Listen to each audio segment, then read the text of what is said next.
my name is Harriton Watco. Welcome to the second half of this program. The title with topic we put together is Federalism with a PH, but that's basically a pun. With us, we have Dr. Eric Sampang. At this point, we'd like to expand out the conversation towards what we call current events, meaning ongoing activities with the president. And I say that with a smile because I'm not sure if comedy is part of it or it's part of the play. Eric, what's going on with the president? First, let's look at Mr. Trililing, his seeming arch enemy or someone who really agitates the president. Because one, at least miski papano na put on hold na natin yung drug dealer, yung Senado na drug dealer. And then of course the UN mukhang napapacify na ng UN, and Cayetano seems to be doing a good job presenting the otherwise information, the misinformation that Rappler and ABS or what other news institutions have been putting out because obviously of interest from the Liberal Party. Obviously. Well, that's what it seems to put together. Now, what exactly is going on with the president? Ano tingin mo? I mean, for example, President versus Chief Justice. Good question.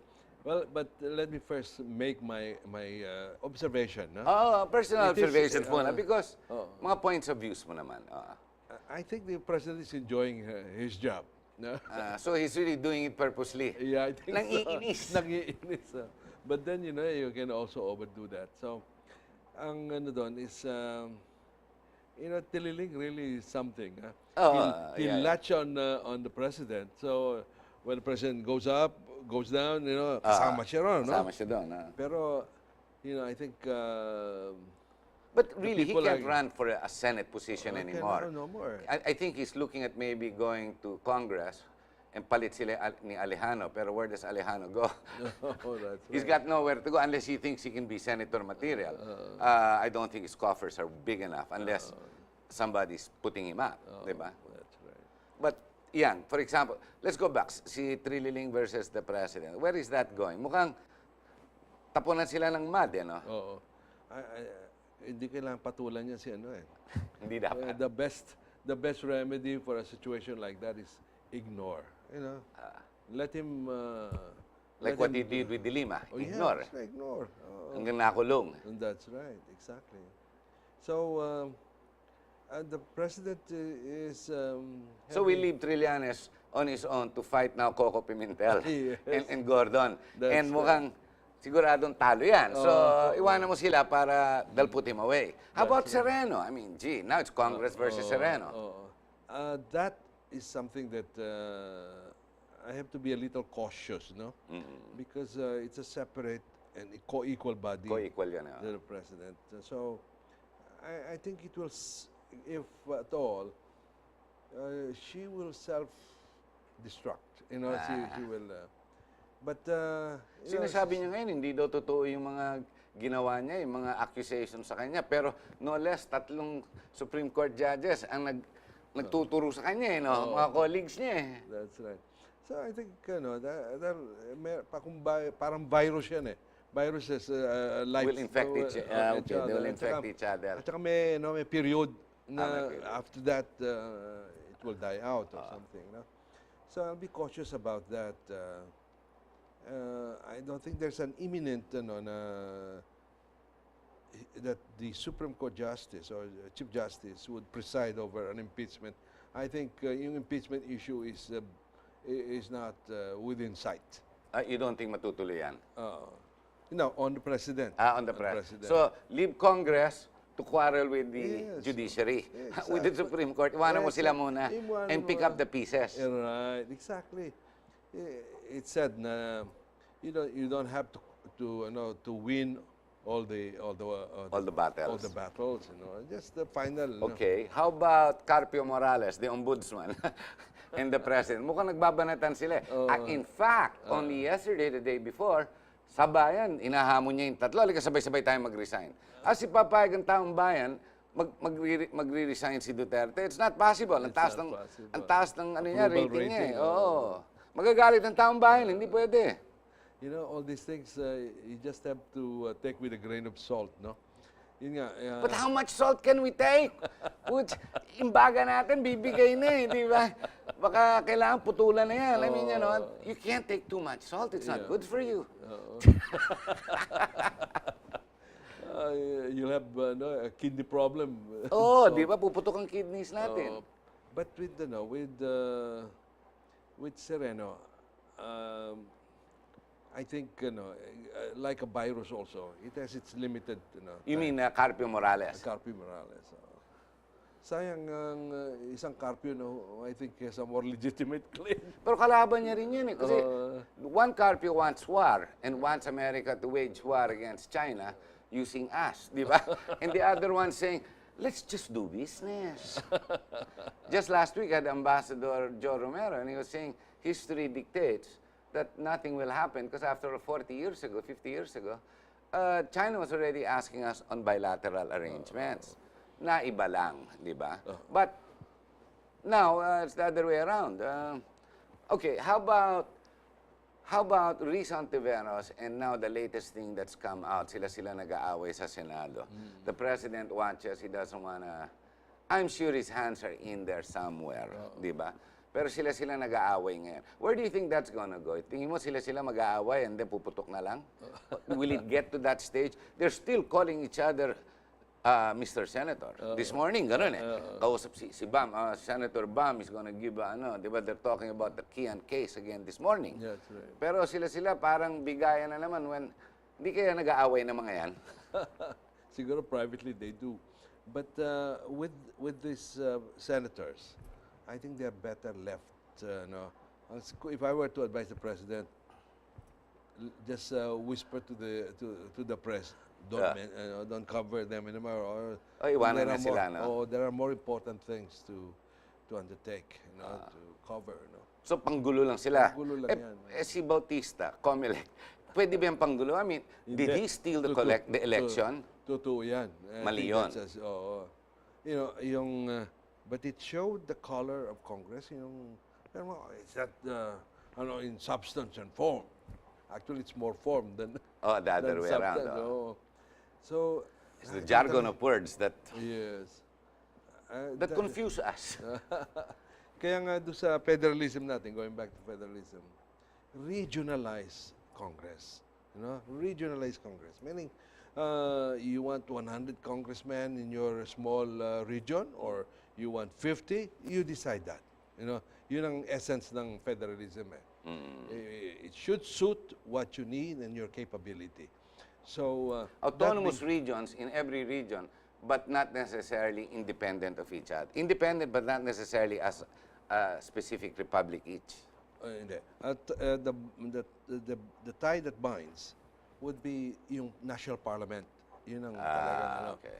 So the regional will take care of their regional issues, mga lower houses, depending, And the parliament, my recommendation, private recommendations, they should not meet every year, because, parang they have to create news to, when the task of Congress should just be now to revise or... Para sa Amerika, the city council handles orders within themselves. That's right.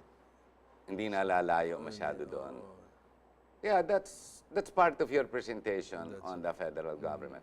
But can federalism move forward with all the issues that are now hugging the headlines? Ayan, Carpio Morales vis-a-vis the president. Carpio Morales vis-a-vis the Liberal Party against the president. Di ba? Then their tentacles reaching out to the senators, the 7 senators who are biased, together with a biased Supreme Court Chief Justice, no less. Ang tawag niyan, selective justice, di ba? Wherever this is all going. Now, all of this, is this purposely orchestrated to confuse us Filipinos? Partly. Ito ba nangyayari? Partly, but To derail federalism? It could be partly true. But sometimes manipulation ng news to yung here is the hot Di item. isara na natin yung news agencies dapat. Mas madali isara yan. Kasi yan, pwedeng ipitin lang yan eh. Well, Congress has that power. Right. Di ba? Because they're the ones who provide the franchise. Kung obviously nanggugulo lang, di isara muna natin. Tsaka usapan lang yan. You know, I saw that in the ILG. You know, itong confrontation between the secretary and the three undersecretaries. Ah, This could have been handled. pumutok, ano? Oo, pumutok agad na. Na paalis si Sueño. Exactly. Actually, namura pa, nasigawan ni Presidente Oo, sa and galit. they're supposed to be in the same party, you know, same league, di ba? So, discussion is very important. Consensus. This is what the Japanese are outstanding, you know? You don't make noise, you know. That reminds me, I think it's today that no less Premier Abe Abe? has called on the parliament, his dissolved parliament, Yes. to put himself up again to find out. Ano, gusto niyo pa rin ako o hindi na? Di ba? Timing niya, maganda yung timing niya. Oh. That should be the case. A leader should be like Quezon. Quezon is outstanding in this regard. You know, when the progressives, the Reds, you know, in his time, Central Luzon was brewing with anger. Communist, He went there, talked to the brother of Jose Abad Santos, who was the leader of the Reds. Pero ganun din naman si Duterte, bumababa sa kalye, hindi niya it hindi takot yan eh. Oh, it should be the case. No. Oh, ano ba problema natin dito? Hindi na niya, well, he has visited 5 times Marawi, so he's not really afraid. But many of the problems sometimes can be, you know, less confrontational, more consensus building. This I think is closer to our nature than the American style of, you know, confrontation and. So, the president But how is can we enjoying do that when the law is selective? Yeah. Di ba? The Chief Justice is obviously selective. Ngayon, ang ganda ng ginawa ni Congressman Barbers, asking for the inventory of cases pending in the ombudsman to find out ilan talaga inuupuan nito na ayaw niya paangatin. No less the Supreme Court the same way. I think that's a good move. That's a good move. Inventory. Like, as I may repeat myself, you know, the problem with our laws is that they are not implemented. We have a stock, parang meron Padami ng padami, no? Oh, may inventory tayo ng laws that we cannot implement. And sometimes contradictory, you know. So, Oh, you mean the law to not smoke? What about my human rights? yeah. Di ba? I want to smoke and kill myself. That's my right. But no, I'm not allowed to anymore. Yeah, that's right. Anyway, yeah, it's you know, we just have to laugh off our problems because other countries are suffering more than us. You know, take the case of Syria. Huh? Now Wala, the failed Kurds, state na yan eh. yeah. Tapos the Kurds, The Kurdistan. Kurds versus wanting to leave Iraq. That's right. Hindi pinapayagan. Catalan versus Catalan, Spain, di ba? that's- Ganun nangyayari. That's right. So these are things that we can appreciate, being Filipinos. May problema tayo, but a problem that we can solve ourselves. without- Except EDSA. We can never solve EDSA. That's right. That will forever be like that, thanks to the DOTR chief. That will never, ever be solved. 10 years from now, ganun pa rin yan. But what will happen is soon, standstill na. EDSA will become a parking lot and there will be no fees. So dadating ka sa EDSA, parada mo na kotse mo, iwan mo na yung buong araw. Kasi gagalaw yan paggabi, dahan-dahan. Parang ganun. Well, it's still a beautiful country, Harry, isn't it? But with our problems, I hope in our lifetime we can see the dawning of a new future for our children here. Well, my point of view would be very. I believe in the president because we've got one person who actually is confronting the issues. Yes. Who is not scared to confront his nemesis or those who don't agree with him. But I don't believe in the system that we have now, the judiciary on its own, issuing TROs to stop progress. I mean, not for anything, but the PPPs of President Aquino, nothing moved because of the TROs. Sila rin the very people who call themselves Filipinos are the ones who halted progress for 6 years. And now we're going, it might happen again in this government. With all this build, all you need to do is the courts to stop it again. But then you've got the congressmen who are infighting with each other. A good point would be like Floyrendo versus Alvarez. Alvarez, di ba? Yan. Magandang example yung dalawa na yan. Parang Peyton Place, ha? Di ba? But malala, di ba? Malala. Kasi dalawang mayaman na sila ngayon dalawang powerful. Then of course, you've got the Senate infighting among themselves. And then now, even in the office of the Ombudsman, nagpipinpointan na silang lahat. Parang BOC, di ba? The Bureau of Customs is pinpointing each other. Ganon din nangyayari ngayon sa Ombudsman. But with all this that's going on, can we just call it politics, or is it purposely done to confuse the Filipino? I mean, and derail the other objectives of which we should be prioritizing. Again, federalism, which you guys studied, and which was supposed to be the battle cry of the president during the election. In fact, other than the drugs, it's that. But parang na-sideline eh. Parang gano'n ang basa ko sa federalismo eh. Wala na eh. Parang hindi, ang dami na ngayon nagsasalita, hindi tama. Parang gano'n. You know, kailangan we have to move fast on this because beyond 2019, they will be talking about election 2022. So, you know, Well, we'll be 19 preoccupied. is Yeah. midterm elections Midterm na. election. Mabuti rin nga, mawawala na si Trillanes, mawawala na si Drilon, di ba? Sino pa marami na mawawala dyan, At si matatanggal. Coco. Out na rin si Coco, ano? Kasi he took half term of Subiri. of Zubiri. So out na rin siya. But PDP laban, well, yeah. But ako, I don't understand the position of the Senate when to begin with, they have no real constituency. Exactly. They have no one to answer to. Di ba sila lang? I mean, the whole, parang gastos lang ang Senado, no? Exactly. Malaki pang gastos na yan. No? Mawawala pang content ang mga big radio stations, TV stations, kasi wala nang hearing, you know, that they will have to cover. Wala nang teleserye. Teleserye. Mukhang ganun eh. They've taken over, di ba? Where is the president going? Do you believe he still has the stamina to want to go forward? I think so. And my observation is the president is enjoying his time in Malacanang, you know. Baliktad, but he's saying ayaw niya na, galit na siya. Pero I think deep inside, you know, he has the satisfaction of yung high, yung kanyang, Highest rating. highest Hanggang rating, ngayon eh. Hindi matapol-tapol eh. No. Trillanes calls it a cult. Nevertheless, he's still more popular than you and everybody else you point to. Di ba? Right. If I may mention, you know, yung sana yung case namin against Trillanes sa ombudsman should have been honored. Yung, you know, this back channeling. The back channeling in China. That's a legitimate issue against him. Inupuan ni Carpio Morales. And then turn it down. You know? Like, anyway. It was no less Enrile who told him that he was a traitor. Exactly. And Diba?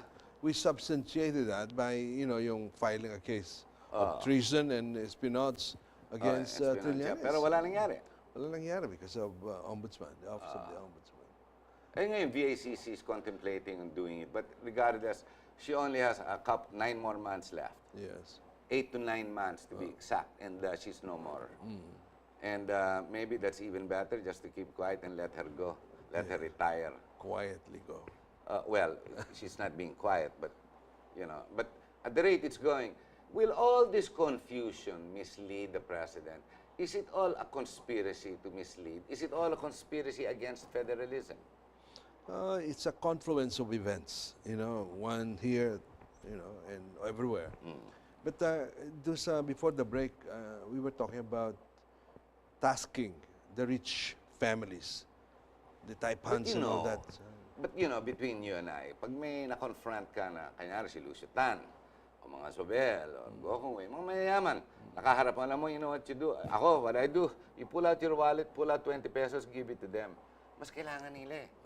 The greed, di ba? The greed, exactly. Insatiable. Insatiable. Kaya pag nakita mo mayaman, labas mo na 20 pesos, bigay mo sa kanya kasi mas kailangan niya yun kaysa sa iyo. That's it. Diba? Even politicians. Pull out your money, bigyan mo na ng 20 pesos kagad kasi baka mamaya magalit pa sa'yo. Powerful mga yan eh, di ba? That's right. You know, it's this federalism movement is actually to put sobriety, sanity into our system, which has been a bane of criticism. You know, talagang ang hirap. Ano ba ito? Are they solving a problem or you know, are they creating the problem? Yun ang issue, di ba? So hopefully we are if we do it right, federalism would defang, this, yung mga, itong mga greed, those who preyed upon the people, no? So, there has to be some change. Otherwise, the people will rise up in arms in no time, no? Now, you didn't raise this, but I will raise it, on the issue of the negotiation with the Reds. You know, Sabi ni Presidente, useless daw. oh, useless. I agree with him, no? You agree with that? I agree with him. But Mga traidor din eh. well, anyway, talaga ito langis at tubig na would not mix. I don't know how, we could ever pacify them without them wanting to have Everything. everything. Talagang mahirap, no? But still, So imarawi na lang natin yung mga komunista, NPA, imarawi na lang. Marawi na. Hawiin na lang. Anyway, no, I'm not saying that in levity. I'm saying that there are better solutions than negotiating. Let that generation of Joe Macizo pass. But I think it's already become irrelevant. Irrelevant. No. It showed the weakness. They're a dinosaur. The head They message. don't, wala na. wala They're not na. connected anymore. Exactly. So there must be a better solution than just going through the motion of tama si Presidente, masyado expensive. We foot the bill on those Sa Netherlands, yung mga malaking gastos nga yan para kay... though I'm in sympathy with some of those people who, talagang idealism, that brought them to, and it misguided by some of these prophets of doom. Ganon. Eric, we've reached the end of the hour. What would be your message, a concise message to the President? Mr. President, you're doing a good job, but we can do it better by perhaps looking into the people who have campaigned for you, but have been paid already, and so it's now working the serious business of governance. Whatever your program is, push through with it. Not necessarily with the same people that brought you in power. Be circumspect with the advices of these people who nagpapakita ng sipag at tiyaga and all that sort of things, but with a hidden agenda. It's been said that the people that the child or children of the revolution are eaten by the revolution. And so, as a consequence, the people now with ideas to govern and bring change, welcome them in. Have a new set of team to help you win in the final leg of the administration. You have done well. We are praying for you because it takes more than your effort, your own initiative, and your brilliance. You need the divine guidance and protection of the Lord. And so we are praying for you because you need it. We need it. Thank you very much, Dr. Sampang. Well, we have to end the show, and my only comment is, yes, we, the media, are out to confuse you. That is the message. So get more confused. With a big question mark, walk around the city trying to find out what is real and what is not. After all, this is all showbiz, diba? So showbiz, it's all fake. So we are out to confuse you. So what can I say? Good luck, as Aquino said. Bahala ka sa buhay. Oh wait, that's Rojas. Bahala ka sa buhay mo. Magandang gabi po sa inyo lahat. Thank you very much. Thank you.